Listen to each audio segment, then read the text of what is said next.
So mercy today, excuse me.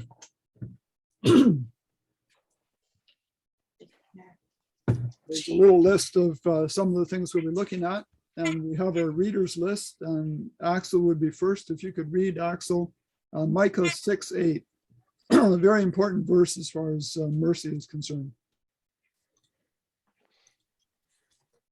He hath showed thee, O man, what is good, and what doth the Lord require of thee, but to do justly, and to love mercy, and to walk humbly with thy God. Okay. Now that's a good verse. So let's start off looking at the question, the question of what is mercy? What is the common understanding of mercy? Forgiveness. Forgiveness is very close to forgiveness. That's true.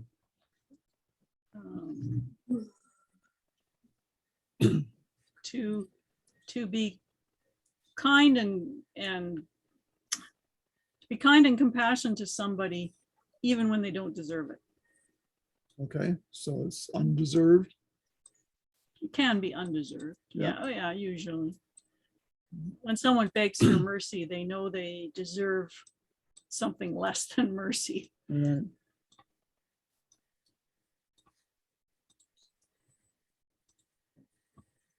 Okay.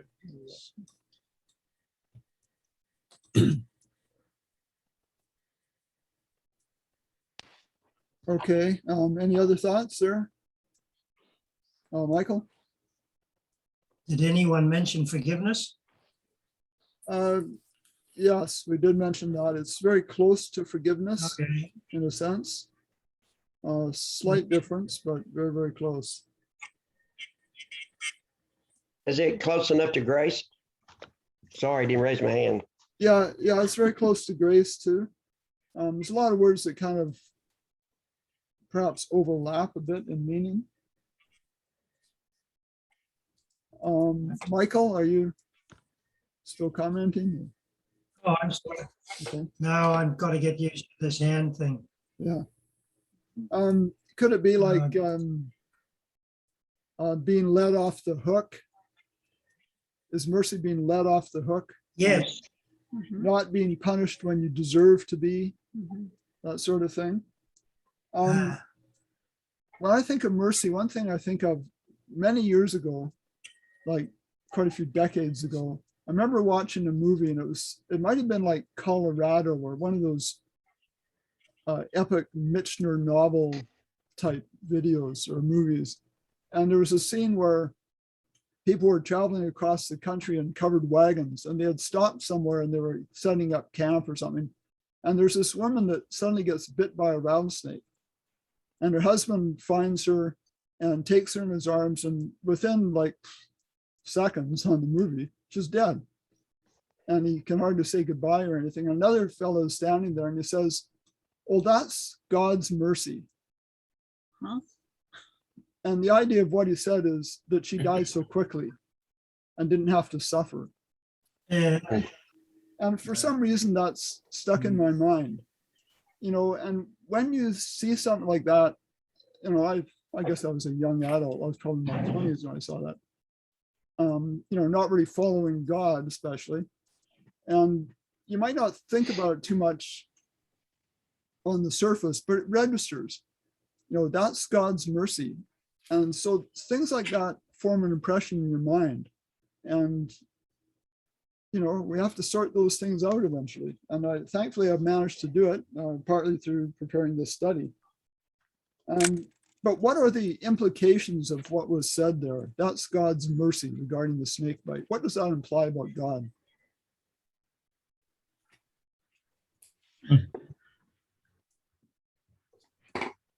He's very empathetic. Oh, sorry. Dorothy? He doesn't want us to suffer. Okay, well, that's a positive thing. That is implied, yeah. Michael? Sorry, Gary, I beat you the hand. Yeah, that's okay. Even though you spoke first, My hand went up after you spoke. No, it's good, good. I know, it's a tough one, isn't it? You beat him Yes. fair and square. You beat him fair and square, Michael. Yeah, I did. He's a lot younger than me. I'm a lot younger than you, yes. What was I going to say? Oh, yeah, that God's mercy really isn't mercy because we're still dead. Yes, It still permits death, right? yes.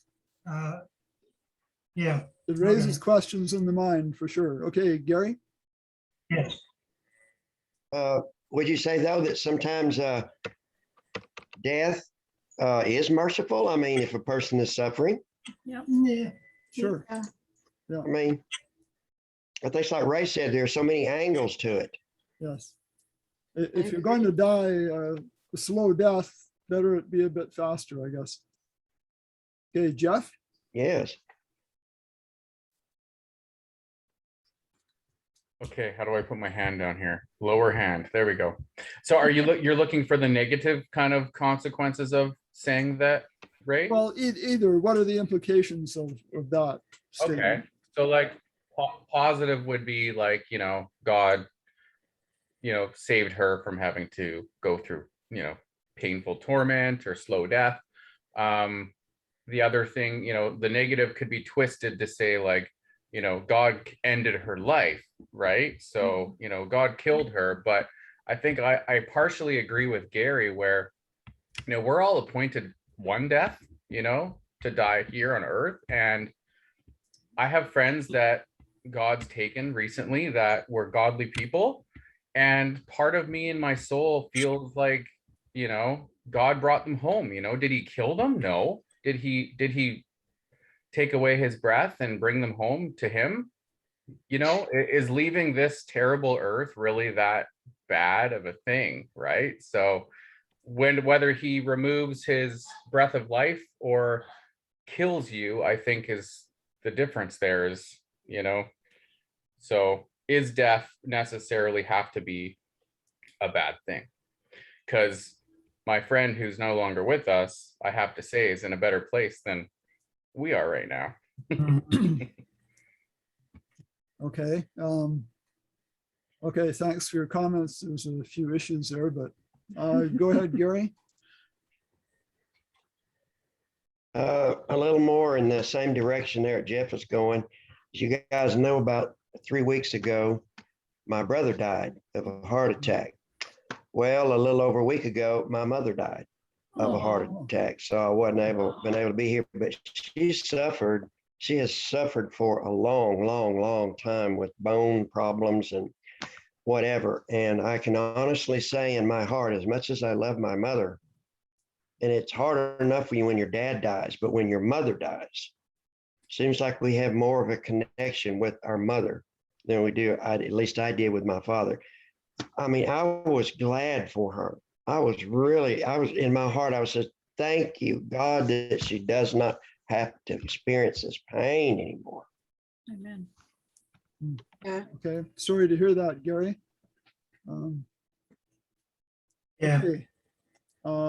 Let's go on then. Just to quickly consider what the dictionaries say about mercy.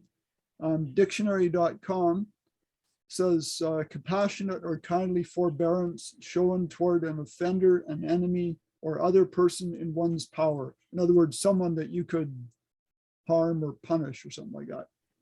Compassion, pity, or benevolence. And in Webster's 1828 dictionary, I'll just hit some highlights here. They talk of mercy as to overlook injuries or to treat an offender better than he deserves. And this is similar, inflict less than law or justice will warrant. That's kind of interesting. We'll consider that more as we go down here. I put here difference. This whole thing study, I was really rushed putting this together, so it may not always be in the best order, but I put difference from forgiveness. There is a difference. In the case of forgiveness, looking at Webster's inflict less than law or justice will warrant. Forgiveness would forgive the penalty. Mercy with this definition implies that you might still apply the penalty, but with less force, perhaps. You're a little bit of mercy mixed with the punishment. So there's that slight difference between them, but there is certainly overlap there. Paul? I just wanted to ask if you were going to cover the Hebrew word for mercy, I didn't really that get into, definition. yeah, I didn't really get into that. Did you want to share anything there about that? Well, I've looked it up before in the past when I came to mercy, and it has to do with, it's the word kised, and it has to do with kindness and even loving kindness. So it's a little different definition than some of these in the Webster's. Okay. That's a little broader definition. Certainly to lessen the penalty would be a kindness, but if kased just means kindness, that's a broader definition. And probably we tend to restrict it or to narrow it down to, if God doesn't kill me, he's being merciful, something like that. But it is really a broader meaning, I think, is what you're saying. Okay. So sometimes mercy is not just dealing with a wrong act, like not punishing us for a wrong act, but it also deals with just our condition. If a person's condition is that they're very poor and you help them out some way, that's showing mercy. Okay, it doesn't have anything to do with them doing wrong necessarily. So it's mercy to give someone what they need, because of no fault of their own, they're in that situation. We often hear, okay, Jeff, comment? This kind of reminds me of like taking care of orphans. You're merciful towards those kids. It has nothing to do with that they've done wrong and you're forgiving them at all, right? Right. That's a good example of that. Of course, that wouldn't be a fault of theirs. So a good example. Well, yeah, in that definition that you got on the screen, it implies benevolence, tenderness, mildness, pity, or compassion. Right. So that would kind of be what Jeff's talking about. Yep. Yep. We often hear this kind of pairing of words, the law and the gospel. Have you ever heard that? Like the law and the gospel are two aspects of spirituality we need to consider or something. But the law and the gospel is often used to refer to another pairing, justice and mercy. Okay, justice and mercy. And we might say the law requires what? How would we match those up? The law requires justice. The law requires justice and the gospel requires Mercy. Mercy. Yeah. And we say that's all part of God's system. But does the law or justice in God's system require, I should have punishment there, I guess. Does justice require that God punish? No.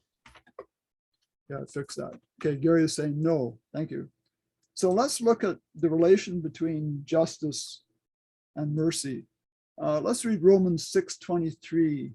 Dorothy, please. For the wages of sin is death, but the gift of God is eternal life through Jesus Christ our Lord. Okay, the wages of sin is death. That makes it sound, if you're thinking justice, that death needs to follow sin. So sin leads to what? It leads to death. Okay, justice requires punishment. What does mercy require?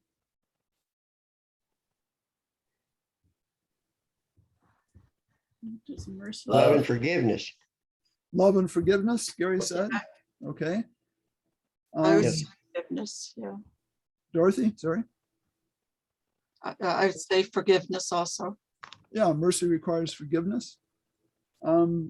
so someone, when they've fallen into sin, they need mercy. Punishment doesn't quite fit the bill. There's kind of a conflict between those two, doesn't it sound like?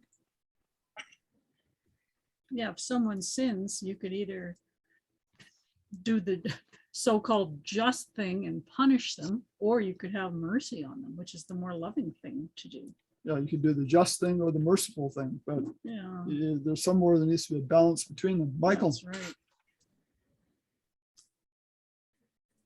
Yeah, I have to make that distinction between how man looks at justice and mercy, and how God looks at it, of course, and that's the whole purpose here, isn't it? Yep. Because even God's law, when we say it requires justice, the justice, however, is the consequences for not following God's loving guidance. So there is a punishment, but it's a punishment that we are responsible for meting out. If you know what I'm saying. Okay. And if Gary. you don't, then Sorry. I don't. I kind of right in there with Michael's thinking that yes, there's punishment, but it's inherent within the act itself. Yeah. That's one of the biggest things I find in ministering to people, this false idea of what God's justice is.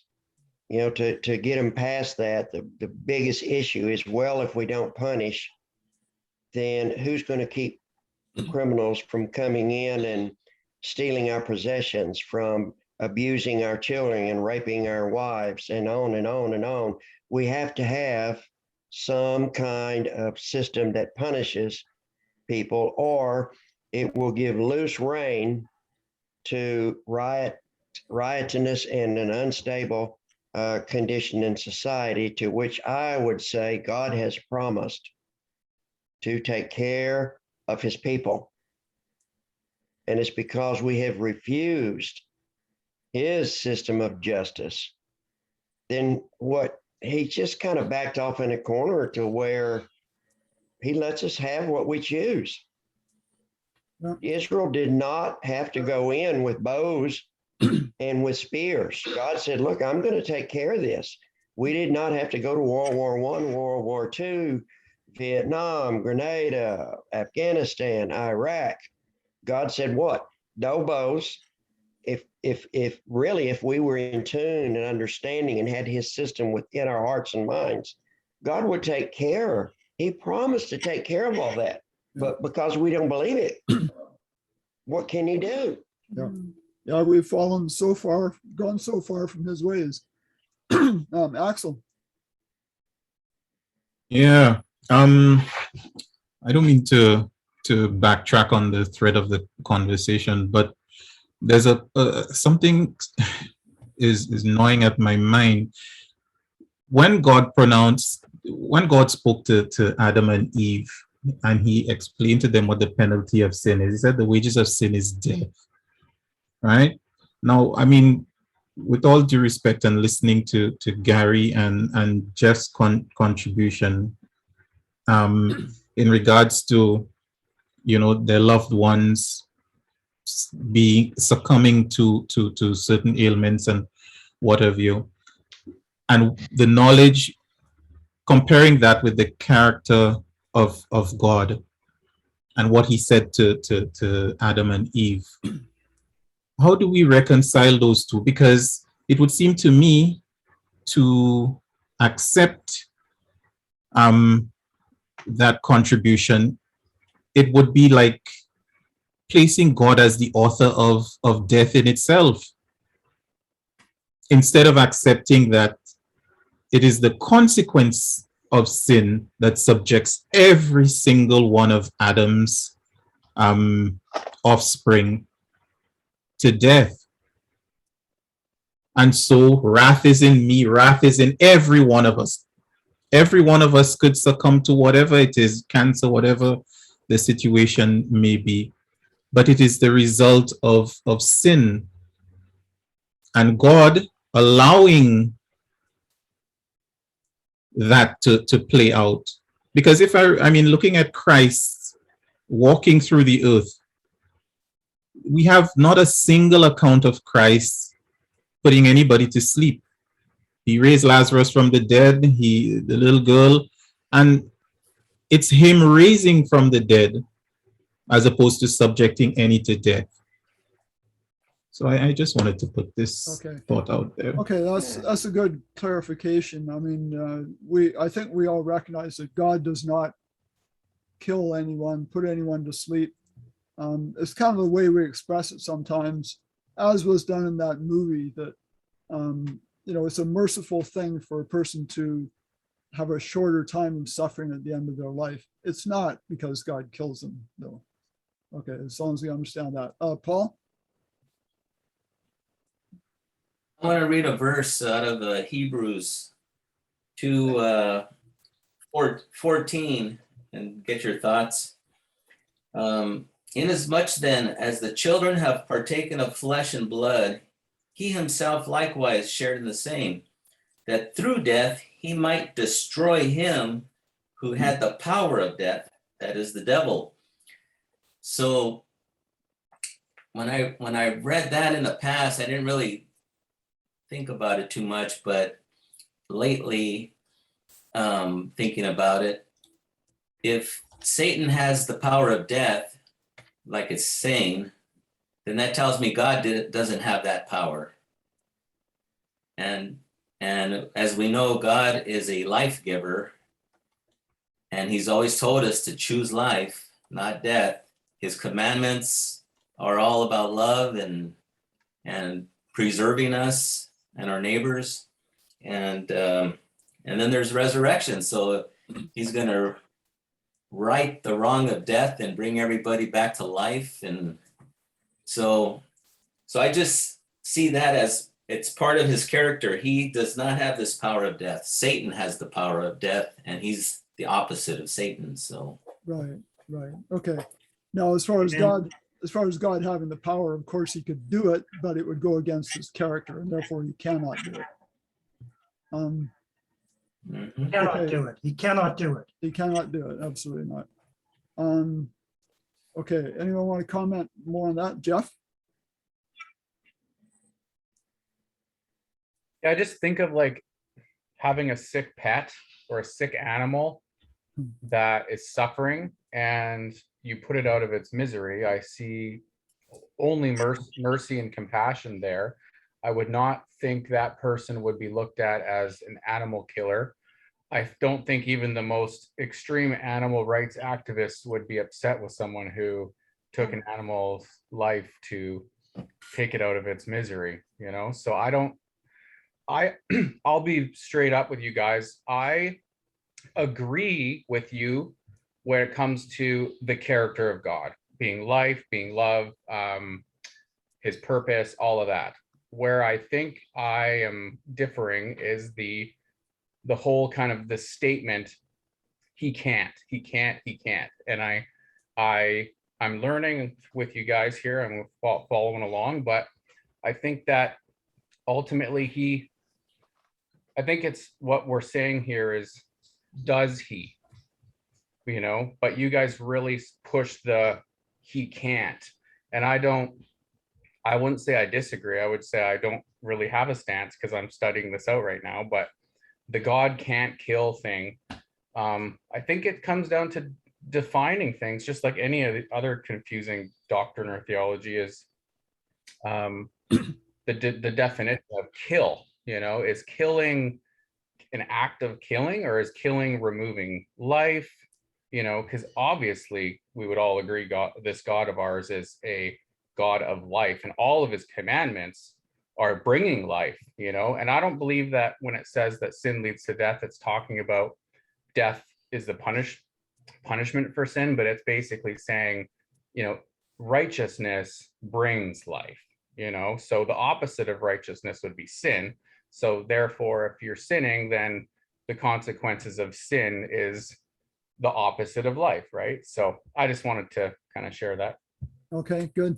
Yeah, you made a good point there that comes down to understanding the definition of these things. And that's, of course, what we're trying to work through as we work through words for this glossary. So we all just need to keep studying on this. And it is becoming, I think many of us could say it's becoming clearer and clearer in our minds. And we just have to kind of stick with it here. So good.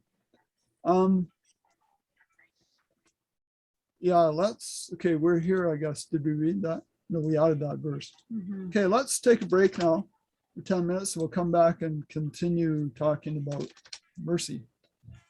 Okay, let's take a little break. A merciful break. Zoom recording. Yeah. Okay, I don't know if Dorothy is with us, but we'll continue. So when we looked at Webster, he said to inflict less than law or justice will warrant. I would ask this question: if we are to love mercy, doesn't that mean we should do the merciful thing? And the obvious answer is yes. But when you look up in Micah 6:8 here, we are to love mercy, which implies doing it, and we're also to do justly. So how are both accomplished at the same time? And I would say here that, and this is why it's important to understand quite a number of different words that impact on God's character and even right understanding of the gospel. So I want to go to this web page.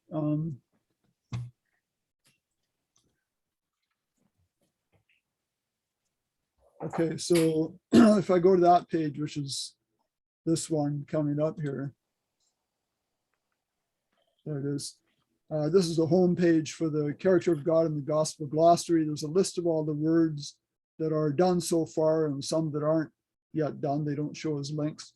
So if I go to the word for justice, this is the justice definition.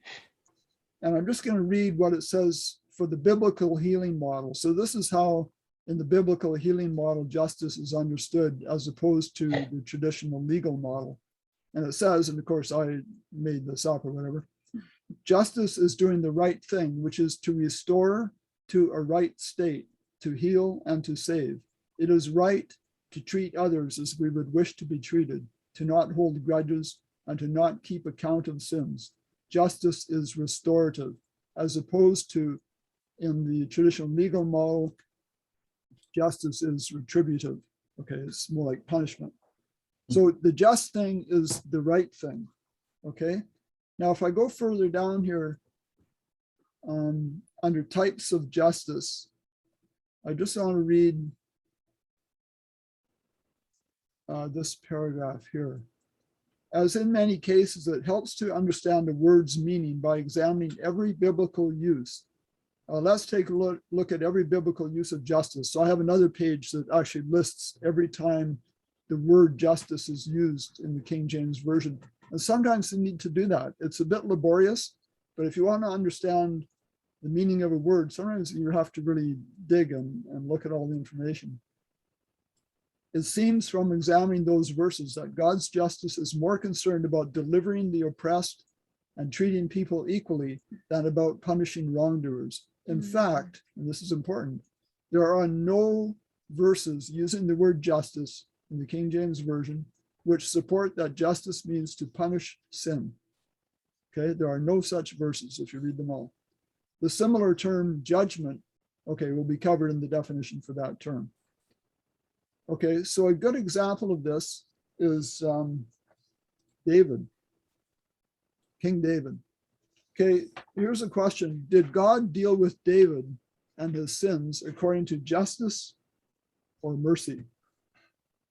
What do you think? Both. I think God's justice is mercy. I say both. Okay, Judy said both, which is the perfect answer. Thank you, thank you. Well, I mean, yeah, he was merciful, but he allowed the consequences of that sin to to come upon him. Okay, if you're remembering what I just read, he did the right thing, and he did the right thing, the just thing, the merciful thing. Go ahead, Michael. I was just going to say what Judy did. Okay, It's both. Yeah, good. He has his justice, and just as he has his mercy. Yeah. The confusion always happens when we try to look at man's justice system Yeah. and superimpose that upon God. That's Yeah, when we the use, problem we have. yeah, when we use man's definitions and try to plug them into God's word, where we should be using his definitions. Yeah, totally. Right. Okay, so he did both. The right or just thing to do was to show mercy. That's what David needed. And did God show mercy, show mercy to David? He absolutely did. I mean, he didn't destroy him for what he did.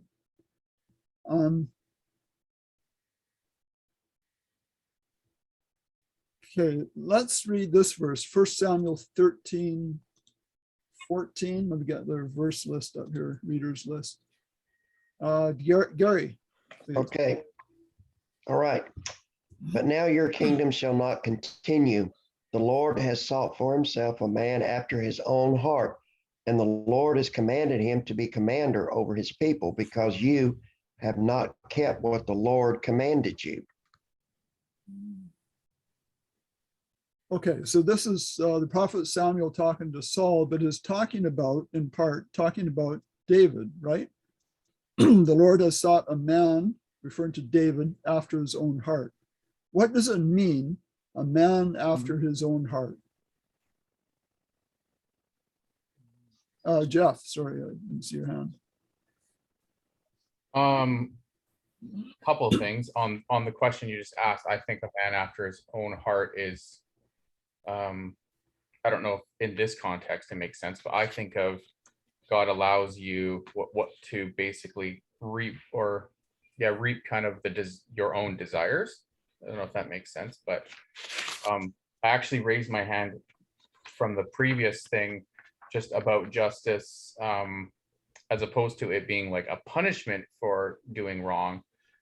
To me, I define justice as kind of like balanced weights and measures, fairness, so like if we took criminals, and instead of locking them up and saying you did a crime and we're going to attach 5 years to that, if we brought them in and found out why they do the things they do and loved on them and understood them and nurtured them and put them back out into society, to me that would be true rehabilitation. But I would still be able to call that justice, because it was dealt with. You've dealt with and balanced out the evil that person did, was counterbalanced with that love that they obviously have a hole in their life for, right? So that justice, that weights and measures, that balancing, that's just kind of what my thoughts were on that last topic. And then right after I raised my hand, you asked that question about after his own heart. So I don't really know what that means. So take it from here. Okay. Appreciate what you said about, there's actually different forms of justice. It involves quite a few areas. There's social justice. There's justice in trade, which is what you referred to in terms of weights and balances. And I've just put up again my page on justice. In the traditional legal model, justice is retributive. We lock people up for so many years to balance the severity of their crime. But in God's system, justice is restorative. The goal is to restore the person, to meet their need for love or whatever that might have caused them to commit a crime. Okay, so back to this. Hey, so I don't want to take you off track, but I want to plant a seed for a question maybe to answer later so we can stay on track here. But I'm curious about just within the Torah, like with the punishments for breaking stuff. I'd love to discuss that further at a later time if possible. That it could be for another time. That would bring in the principle of accommodation, where in God's justice system, what his goal is to restore. He had to operate with Israel, who is not following his ways in large part. And so he would at times specify even punishments that Israel should carry out to keep order in the camp, we could say. Okay, God always has had this balancing act to do the right thing and to manage with the people he had to work with. And they were a tough bunch to deal with sometimes. Okay, let's get back to this question. A man after God's own heart. Any other thoughts what that means? Dorothy. Yeah, I would take it as someone that believes and does things like God would, as close to his belief as possible. That would be after his own heart, I believe. Okay, after his heart, as in doing things after or like the way God would. Okay, good. Yes, Axel? yes.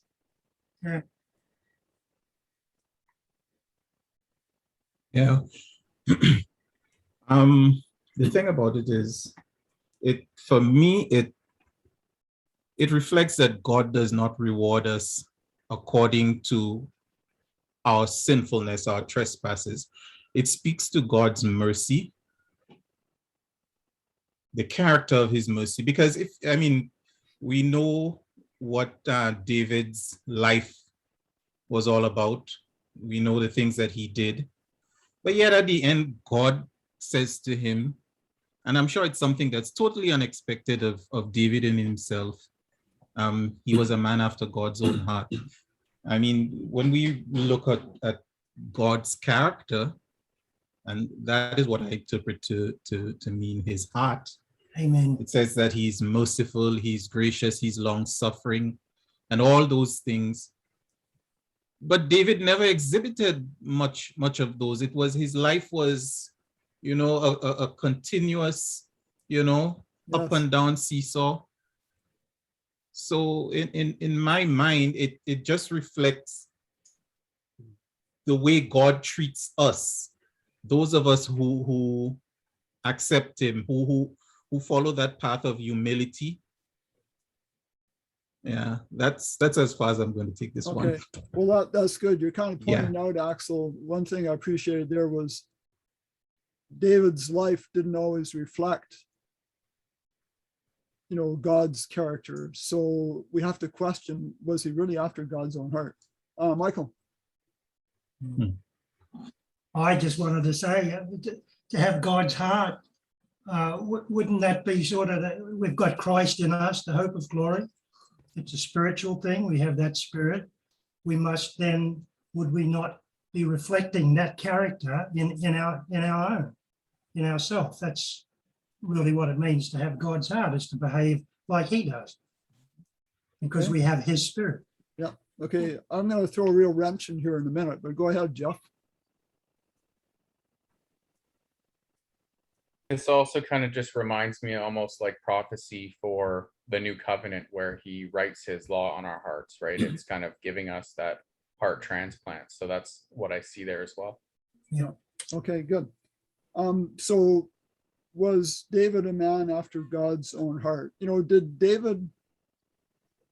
Was he always merciful, for instance? Was he merciful towards Uriah the Hittite, for instance? There's lots of times he wasn't merciful. So we kind of have to question that, him being after God's own heart. Are we after God's own heart? Are we like him? Not always. I think there's another way we can understand that. A man after mine own heart. If you are really keen on being like God and knowing what he's like and wanting to be like him, isn't that in a sense in which you could be after his own heart? A man who wants to be like God, who wants to have the heart of God. So you're seeking after his own heart? Seeking after his heart. Yeah. Okay. Jeff, is your hand just still up, or?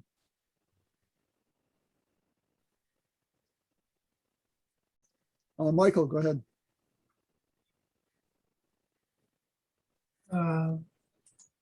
No, I actually forgot what I was going to say. Okay. But oh yes, David having God's own heart, having a mind like God's, a heart like God's, man after his own heart. Yes, when he's doing what's right, but no, when he's not. It's that simple. Okay. Okay. So what Simple, I'm saying, I kind of said it. David being described by God as a man after mine own heart is not saying that David is like me, like God. It's saying that David is attempting to be like God, that wants to know what God's like, is after an understanding of what God is like. And in that process, through his life, he made lots of mistakes, yet his desire was to be like God, to understand God's heart. Okay, you see the difference between the two? It's not that David was a perfect example of God's heart. It's that David wanted to reflect God's heart. And he did perhaps more and more through his life. So even though he made many mistakes and was not always merciful himself, he was learning to know what God's heart is like. Okay.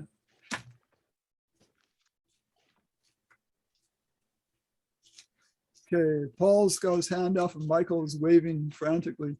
I'll let Paul go first though. Yeah, Michael, go ahead. I can't even see your, there's Paul's hand now. I tend to forget what I was going to say. And I think I probably have. It'll come back. Go on, Paul. Okay. Stop laughing, everyone. David, like all men, even though he was, like it says, God sought him a man after his own heart. David had struggles. Paul, the apostle, we read about his struggles, trying to be as close to perfect as we can be. The 144,000 that are going to be taken up, none of them are perfect. The Bible tells us there is none that are good. None of us, but there are those that are striving and are closer to being in that image of God. And that's all we can do is, do our best and be honest with ourselves in this fight against sin. And, it's a real battle, trying to overcome this world. And it's just that nobody is going to be perfect at doing it. We're going to have our ups and downs constantly, but, those that keep striving and fighting through are the ones God knows, he knows our hearts. So yeah, I think that's what's important. And I think, just hold on a sec, Michael. God was not picking David to be king because God saw that David was just like him. He saw that desire within David's heart to know what God is like and to follow him. And another example of that, I think, is the Apostle John. Right up until the end, John and all the disciples were bickering among themselves who would be the greatest. He wanted his mother, and I'm sure he did too, wanted him to sit on the right or left of Christ in his kingdom. And yet John was greatly honored by God. He had a heart that wanted to be close to Christ, and he referred to himself often as the beloved disciple. Sorry, okay, go ahead, Michael. I'm just reminded, Ray, of something we did not too long ago. Prophets were people too, or people, right? Yes. Right. So this is a perfect example. David's a perfect example. Yes. Of that. In fact, on my other web page, not the Character of God site, but my other site, I've got a series of pages called "People Are Prophets Are People Too," and I go through a lot of the, we could call them sins of the prophets. And it's almost reassuring to go through that, to realize that God honored them so highly, even though they, like us, had many faults. And in fact, I probably have more there about David than anyone else. He had lots of faults. And yet David could say, let's read, Jeff, it'll be your turn to read 1 Chronicles 21:13. Oh, all right. And David said unto Gad, I am in a great strait. Let me fall now into the hand of the Lord. For very great are his mercies, but let me not fall into the hand of man.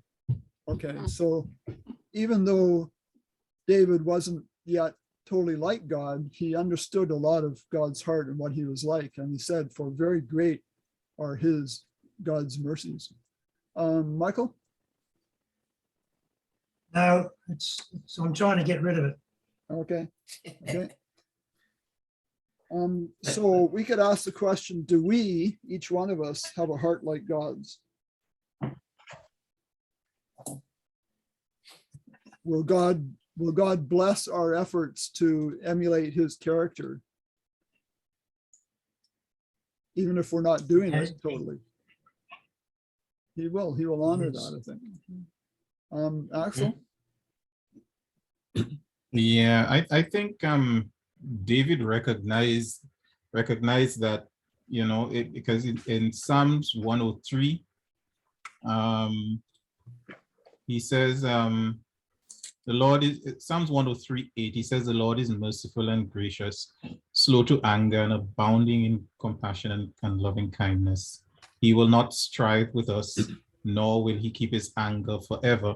But he says he has not dealt with us according to our sins as we deserve, nor rewarded us with punishment according to our wickedness. And listen to what he says about God's ways. He says, for as the heavens are high above the earth, so great is his loving kindness towards those who fear and worship him. And I think that reconciles with what you said earlier, Ray, that even so at times when we are walking in God's path, then of course we see that mercy, you know, reflected at us. But then of course when we head in another direction, you know, we reap the other consequences. That's one interesting thing about that is in verse 10 there, it says, he hath not dealt with us after our sins, nor rewarded us according to our iniquities. It could be in part that the psalmist here is reflecting not God's way, but man's way of dealing with sin. In other words, he's saying God should have dealt with us using retributive punishment, but he didn't. He showed mercy. So it could, I'm not saying it is, but it could almost reflect a wrong understanding of justice to some degree. Okay? Because God's way is not to actively punish. Now, he will allow consequences. His way is to do the merciful thing, to meet us in our need. There's Jeff's little one there.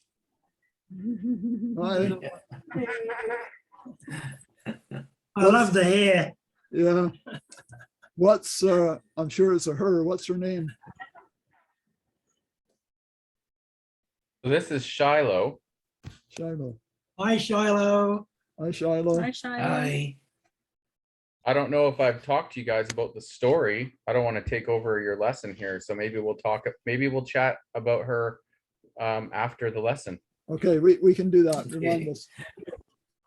Okay, let's just continue on here. So God, let's just establish that God is merciful. So the Hebrew word this is interesting. And if you remember, a few of us were on a Wednesday night when we did a Zoom session for a larger group, and we had some new people come. It's kind of an introductory thing to the character of God. And there was Floyd was on there for a little while, fellow with a big bushy beard.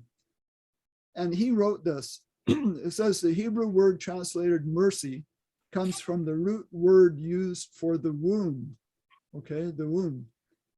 This conveys the idea of God being like a mother whose gut feeling is that of tender love, compassion, and protectiveness toward her children. This would involve many emotions, including a sense of intimate nurturing, along with powerful and deep affections. When we say God is merciful, in essence, we are saying God is wombish. Okay, kind of interesting. And it's like that verse that Yeah. says, I would have gathered you as a hen gathers her chickens, but you would not. Jeff? Yeah. I've heard someone say the safest place in the world should be in the womb. Yes. It used to be. It used to be, yes, before Planned Parenthood, of course. Yeah, yes. used to be and should be. Yeah. Okay, let's read Psalm 116, verse 5. Judy. Gracious is the Lord and righteous. Yes, our God is merciful. Okay, so it says it pretty plainly there. And then Exodus 33:19, Michael. Okay, Exodus 33:19 says, and he said, I will make all my goodness pass before thee, and I will proclaim the name of the Lord before thee, and will be gracious to whom I will be gracious, and will show mercy on whom I will show mercy. Okay, so who will, Jeff, go ahead. No, my hand is still stuck up. There we go. Okay. Sorry. Who will God show mercy to? To whom he will be gracious. Okay, so who is that? Everybody. Whoever he wants.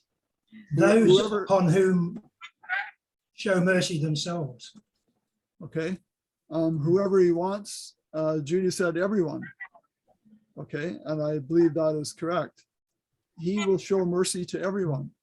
Okay, we'll say a bit more True. about that in a minute. Let's read this verse, Micah 7:18. That would be Paul, please. Who is a God like you, pardoning iniquity and passing over the transgression of the remnant of his heritage? He does not retain his anger forever, because he delights in mercy. Okay, so that just tells us something about God's attitude towards mercy. He delights in it. He wants to do it. It gives him happiness, I guess.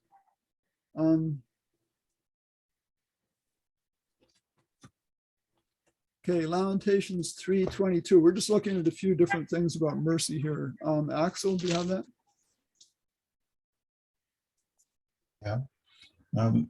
It is of the Lord's mercies that we are not consumed, because his compassions fail not. Okay. That verse kind of makes it sound like as though God is in his system should be killing us, but his backs off a bit. And he doesn't consume us because of his mercy, even though he should or something. But the word consumed there, and this came up in another word we looked at recently. The word consumed is the Hebrew word tamam, which means finished or complete. It doesn't necessarily mean like destroyed, as we would think consumed might mean. Okay. And okay, God is ever merciful. Okay, this is pointing out that that mercy does not change or ever stop. Dorothy, do you have that verse, please? Oh, give thanks unto the Lord, for he is good, for his mercy endureth forever. Okay. Yes. There's that exact phrase, those words in the King James Version, his mercy endureth forever, occurs 41 times in the King James Version. So it's quite emphatic that his mercy does not come to an end. Okay, so in light of that, we could ask, is mercy conditional? Are there conditions to it? Romans 9:15, Gary, please. Okay. For he says to Moses, I will have mercy on whomever I will have mercy, and I will have compassion on whomever I will have compassion. Okay, that's a lot like the Exodus 33 verse we read a little bit ago. So God decides to give mercy to, is what it seems to be saying. what is his criteria? How does he select who to give mercy to?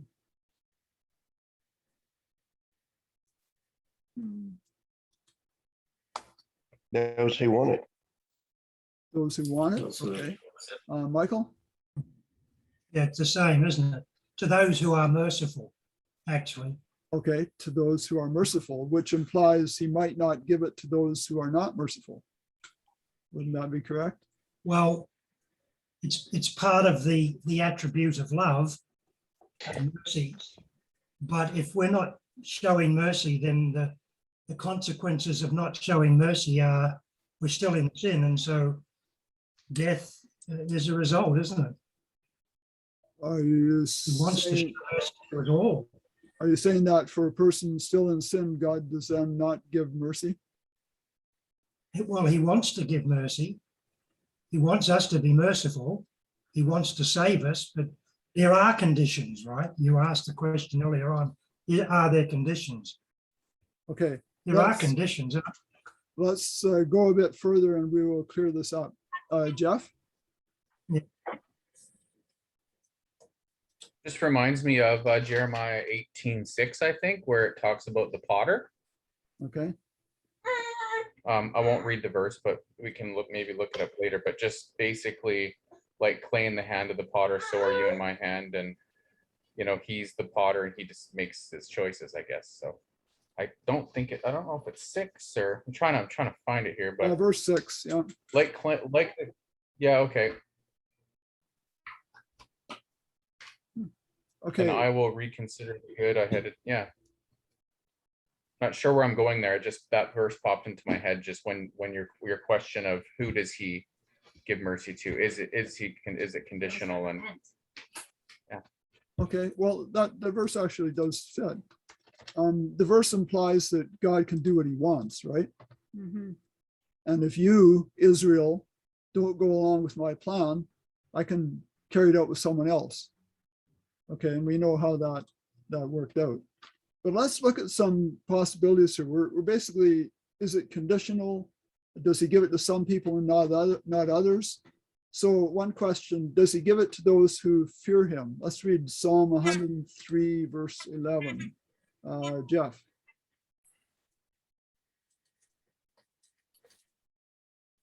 for as the heaven is high above the earth, so great is his mercy towards them that fear him. And obviously we want to define the word fear there.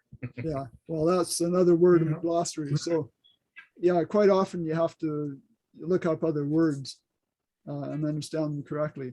So it says that he gives, and great is his mercy towards them that fear him. It doesn't say anything about whether he gives mercy or not to those who don't fear him, actually. Does he give mercy to those who are worthy? Genesis 32:10, Judy. I am not worthy of the least of all the mercies and of all the truth which you have shown your servant. For I crossed over this Jordan with my staff, and now I have become two companies. Okay, this is Jacob Jacob, yes. talking. He's And talking to God. yeah, talking to God and implying in what he's saying that while he's not worthy, he has received God's mercy. Okay. So that's a good one to point out, that God might give mercy to those who are worthy or who are not. At least Jacob was not in his own mind. What about those who have sinned ignorantly? 1 Timothy 1:13, Michael. Who was before a blasphemer and a persecutor and injurious. This is Paul, but I obtained mercy because I did it ignorantly in unbelief. Okay, so this. So he was still in deception. Sorry, Michael, I didn't hear that. Oh, he was still in deception. Yes, he did it ignorantly. And it kind of implies that God was able to give him mercy because he did it ignorantly, possibly suggesting that God would not give mercy to someone who sinned willingly. It could imply that. What about 1 Timothy 1:16, just a few verses later, referring to those he wants to use as a pattern. Paul, do you have that? Mhm. However, for this reason I obtained mercy, that in me first Yeshua HaMashiach might show all long suffering as a pattern to those who are going to believe on him for everlasting life. Okay, so that's implying that perhaps in Paul the Apostle's special case, he was given mercy as a pattern to those he would talk to afterwards, perhaps, or write to. Certainly many people look to Paul and his writings to understand the gospel. Does he give mercy according to the degree we have hope? Like he might give more mercy to someone who has more hope, perhaps. Psalm 33:22. Axel.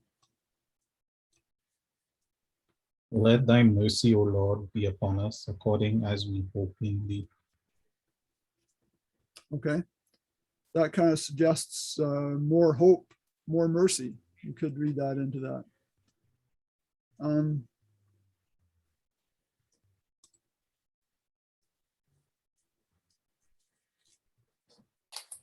Okay, I've got this verse here. I'm not going to say too much about it, but it's here. So let's read it. Isaiah 54:7. Dorothy?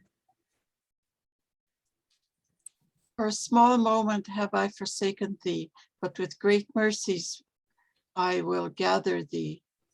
Okay, we've talked Bless about God. forsaken. We've talked about forsaken quite a bit recently. We did that study. Michael and I have talked about it a lot. Of course, the fact that he will gather, implying after the forsaking with great mercies, says something about the forsaking. It's not something he wants to do. In fact, as we've found, he doesn't do it. Okay, it's that we forsake him.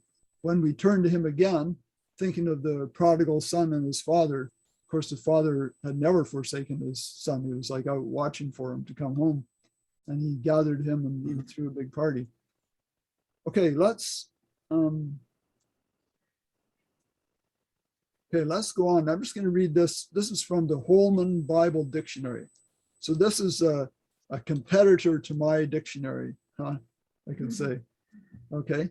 It says, one who shows no mercy to others cannot expect God's mercy. Okay, and they quote some verses, which I have down here. So one who shows no mercy cannot expect God's mercy. Let's read these verses and think about that. James 2:13, Gary. For judgment is without mercy to the one who has shown no mercy.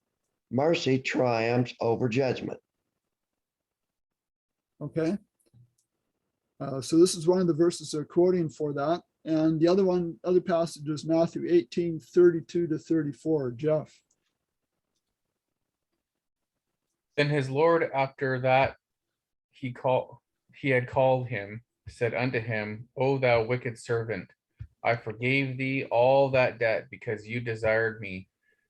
Should not thou also have had compassion on thy fellow servant, even as I had pity on thee? And his Lord was wroth and delivered him to the tormentors till he should pay all that was due unto him. Okay, so Yikes. in the King James Version, there's two words there. There's compassion and pity. And they are both translated from the same original word that is usually translated and often translated as mercy. Okay, and we can see that it means essentially the same thing. Okay, so according to what was stated in that definition from Holman Bible Dictionary, why can one who shows no mercy not expect mercy from God?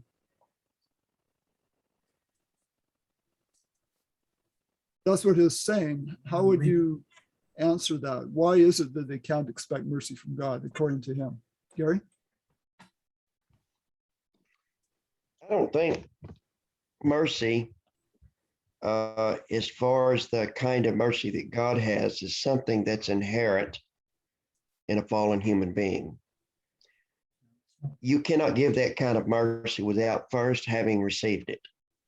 Then you can give it.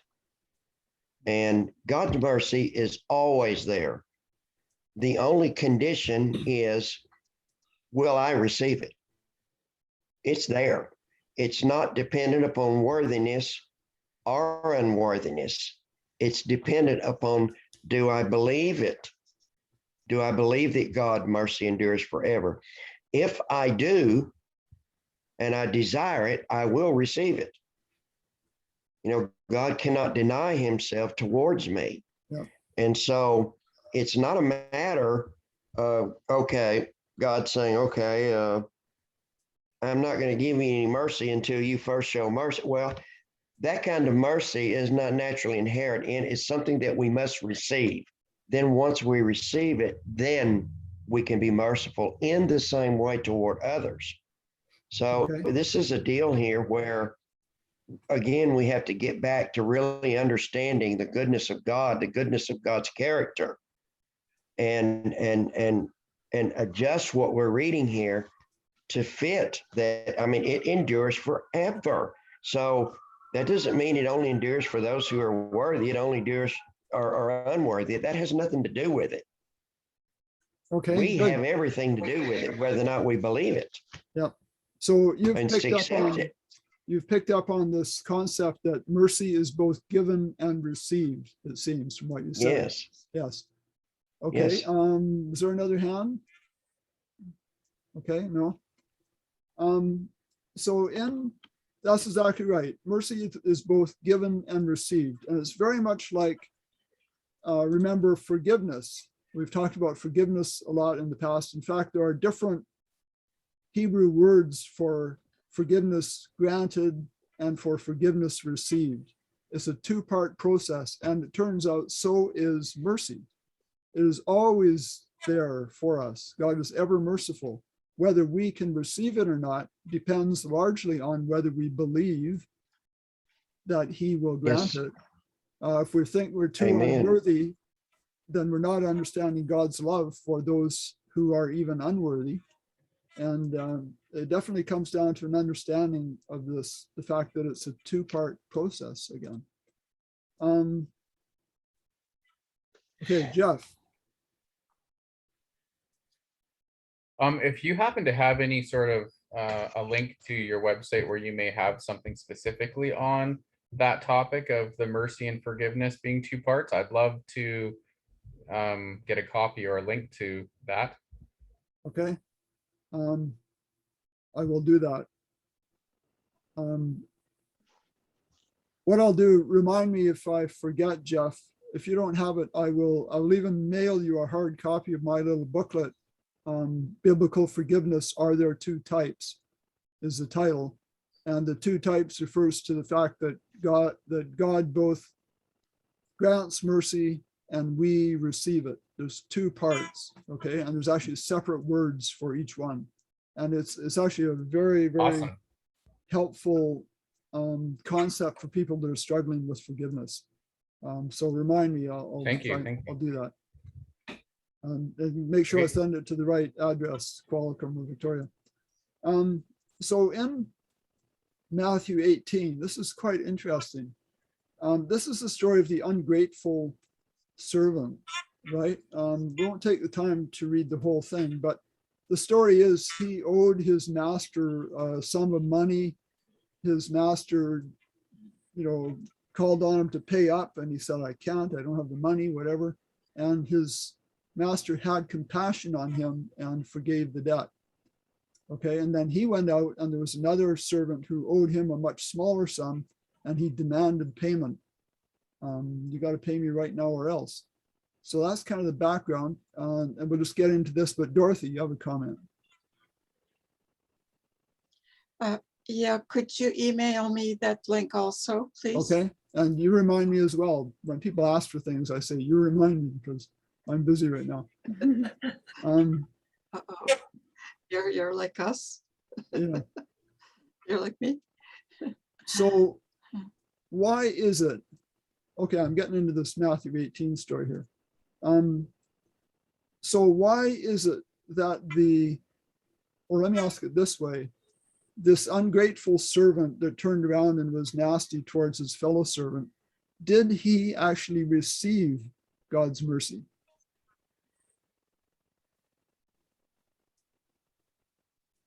Dorothy, is your Yes and no. okay? Yes and no. No, I don't think he did. Okay, perfect. Yes, in the sense that it was granted to him. No, in the sense that he did not receive it. It didn't change his heart. It didn't change his heart.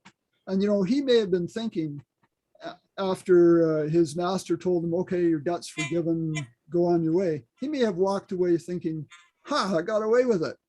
Or that fool, referring to his boss, that fool, I wouldn't have done that. He didn't receive the mercy. Okay, so receiving mercy includes, doesn't it, feelings of gratefulness, acknowledging you're wrong. Mm-hmm. Wow, I was so wrong, and yet he forgave me. What a wonderful boss, wonderful God. It comes down a lot to our concept of God's mercy. Okay, Michael? Yeah. Oh, is my hand up again? Yes. Say something. I put it up and then I forget why I put it up. It's all right. It's happening more and more. Okay. I'll put it down. It'll come back. Sorry. Okay. Yeah. Not just you, actually, believe me. There's things No, going on. No, I think I'm far gone. I think I'm far gone. Oh, okay, so I put here a concept of God's mercy. This is from Bible Study Tools from their dictionary. Again, another dictionary source for understanding Bible words. The experience of God's people is that God's mercy, unlike human mercy, cannot be exhausted. Yet divine mercy is not blind or dumb. Although God tolerated Israel's rebellion with mercy for a very long time, ultimately ungodliness in Israel was met by a withdrawal of God's mercy, leading to judgment. A withdrawal of God's mercy. Do you agree with that? I don't like the word withdrawal, but anyway. Okay, so you disagree, Michael? Judy? I Oh, think with it's the word, more. with the word, with. Go ahead, no, Michael. No, I'm done. Ray knows where I'm at. Okay, I think it's more that they rejected God's mercy. okay, perfect. Yes. It was not withdrawn. It was still there. It's like God's protection, right, Michael? God's protection is always there. He is always there. Okay. Let's read Matthew 5:7. Judy. Blessed are the merciful, for they shall obtain mercy. Okay. If you're not merciful, can you obtain mercy from God? Yes, you can. Because who is worthy? I mean, no one that apart, the very fact that you need mercy is obvious. The fact that you're unworthy and that you're not a very righteous person, but God is what? He is having mercy on you in spite of whether you're worthy or not. Yes, he is having mercy. Right. He grants it. Remember, this is a two-part transaction. Okay, let me add this word below obtain. Blessed are the merciful, for they shall receive mercy. No, they don't. The merciful do so receive Oh, mercy. sorry, blessed are the merciful. Okay, I guess I asked the question the other way before. If a person is not merciful, yeah, maybe I got mixed up there. If a person is not merciful, they will not obtain mercy. It can be granted to them, but they won't obtain it. They won't benefit from it. Same as forgiveness. Yes. Okay, maybe this will help. James 2:13, Michael. Okay, James 2:13. For he shall have judgment without mercy that hath showed no mercy, and mercy rejoices against judgment. I think Gary read that earlier on. Yeah, I think so. Yes. Yeah. Yep. Okay, so if someone shows no mercy, they'll have a hard time understanding that God is merciful towards them. If a person is unforgiving, if they have an unforgiving heart, in their mind, they're reflecting their concept of God, and they can't see God as being forgiving. See, a lot of what we do or are able to do in terms of forgiving or being merciful has to do with our understanding of God's character. People who have a Yes. wrong understanding of God's character, which is most people, and we're hopefully getting a little better at that, most people have a hard time doing God-like things, acting like God, like what he really is. Okay, Matthew 7, 1-2.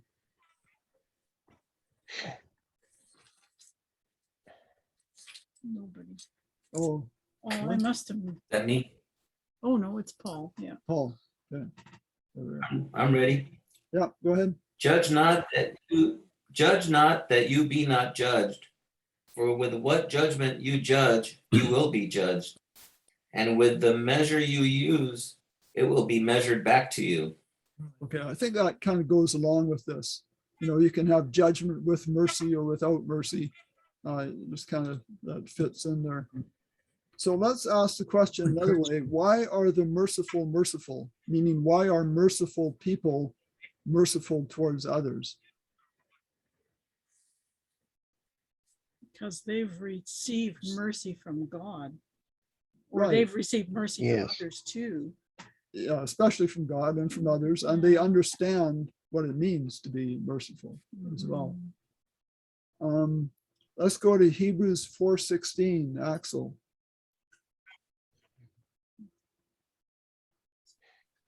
Oh, Let us therefore come boldly unto the throne of grace, that we may obtain mercy and find grace to help in time of need. okay. Sorry, Paul, I didn't see your hand was up there. Well, I just wanted to share an experience I had. And this was at least 20 years before I even searched for God, before I ever read the Bible or anything. I was having a conversation with a guy after work, and this was still while it was daylight. And he was a Jehovah's Witness, and he started talking to me about what they believed in the Bible. And as I'm standing there listening to him, all of a sudden, it's like the lights went out and everything was dark. And I saw these little like lights, like it was candle lights all over, like stars or something. And it was almost like I was in a dream. It was just so strange. But I felt this amazing peace. And after we were done, I just kept feeling that way. And at that time, I was a very violent guy. I had no mercy on anybody or forgiveness. And if somebody was crossing my path, looking at me funny, cutting me off on the road, I was gonna beat you up and crack your head open at that time. Yeah, Paul. But after this experience, for about 2 weeks, I had peace, I had mercy, forgiveness. You know, somebody wanted to get in, I was letting them in. It was just an amazing taste of what God was like. And he revealed himself to me. I had this love and forgiveness and mercy. But then after a few weeks, it went away. And for all those years after, I went back to my old ways, but I would always think, I want to feel that again. I want to feel that peace, that love that I felt. It was just so beautiful. And thankfully, he didn't give up on me. And 20 some years later, I found him again. And Touched by the Spirit. Yeah, praise God for that. God does not give up on us. You know, he makes those calls to our conscience. And in all these studies we've been doing recently on discomforting and arrows and the hornets pricking the conscience and all that, I'm almost thinking of trying to write a booklet called something like Appeals to the Conscience. There's so many words. I'm finding more and more that come into this. It's actually quite interesting. Jeff, go ahead, please. I just wanted to ask Paul what brought about that second encounter where you experienced that again. Well, I was studying ancient history, and things about religion popped up, and I started searching for the true church, what from Christ and the apostles through history, what church was it, and so in that study, that's how I read the Bible and turned to him. He drew you in, did he? Big time, big time. Awesome, praise God. So Yes. Ray, I'm just taking notes here. Can you just kind of summarize kind of the meaning of this Hebrews 4:16 here for me? Okay, yes. So God's grace is his grace and his mercy, his forgiveness, etc., are always available to everyone. Okay, so it's always there. But we can go, when it says, come boldly to the throne of grace that we may obtain mercy, is saying that you can always receive it. It's kind of actually pointing out the fact that it is both given and received. Okay, you can go to this throne of grace, which is, of course, figurative language. We can do that just in prayer. And we can receive mercy. The other thing is that it says boldly. Okay, we don't, to be able to come boldly for mercy implies that when you come, you're going to get it for sure. It's not you're walking up to the throne saying, I hope he's going to give me mercy. No, he will always do it. And when we understand that, then we can come boldly and receive that mercy. Does that help? Yeah, so would you say that boldly could also kind of be parallel to those who diligently seek him? Absolutely. Sure. Yeah. Thank you. Diligently, and more than that, when you come to understand his character, then you can, diligently just means you're striving hard to understand him. You might not have a very good understanding yet, but when your understanding starts to grow and you know how good he is, then you can really come boldly. Gary. I found in my own experience that I think I'm focusing in on the last part of that verse, help in time of need. Well, time of need is when I may be having trouble believing in that grace. I may be having trouble believing in that mercy. I am struggling to believe that he forgives me. And so I tend to be very shy at those times, not bold. But I think he's saying here, in that very time of need, when you are struggling to hold on and to believe into God's mercy and his forgiveness, boldly go. Where most men will not go, where some men have never gone. Go there. Yes. And it says we will receive it. Amen. Oh, I see Michael is gone. Okay, thank you, Gary. Just a couple more verses here. Proverbs 14:21. Dorothy, do you have that? He that despiseth his neighbor sinneth, but he that hath mercy on the poor, happy is he. Woohoo, yeah.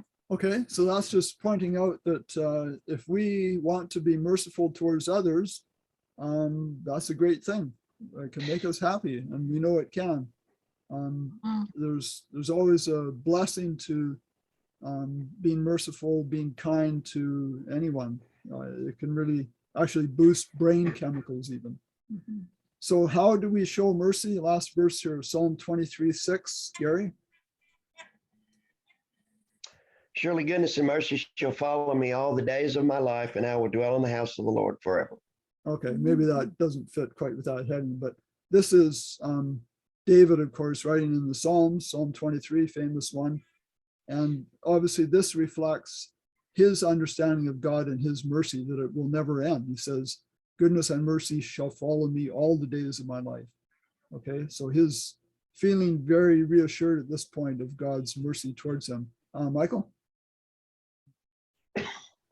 Just thinking that the process which we should follow to obtain mercy it's identical to obtaining any attribute of God. It's the same process, right? We've just got mercy and we've isolated mercy here, but it's the same for same Sure. processes. Yeah, same process as receiving forgiveness, for instance. Jeff? Kind of reminds me on like the saying, like the best way to learn is to teach. Yes. You know, like it's like when you are like, I have a friend who had a really bad back, and he was at this he went to this prayer meeting for healing, and was in this room doing this prayer all night, and everyone's laying hands on him, praying, and the pain just would not go away. And then the night was wrapping up, and at the very end, someone, and he wasn't the kind of guy that really prayed for the healings. He was kind of there because he was in pain and wanted healing. So at the end, he was still in pain, and someone asked him to go pray for this other man's knee. So he goes and kneels down beside this gentleman and prays for his knee, and asks the man, you know, is your knee healed? And he's like, no. And then my friend, as he's standing up, realizes he got healed when he prayed for the other guy, but not when, you know. So it was just kind of a really cool testimony on receiving when you're giving, you know. Yeah, that's cool. Good, great. Okay, good. I think we're done then. Oh, and also in the end of Job, it says that everything was restored to him when he prayed for his friends. Right. Yes, Yeah, good, exactly. good biblical Yeah. example of that. Yeah. Okay, let's just have a quick prayer, then I'll close the recording now.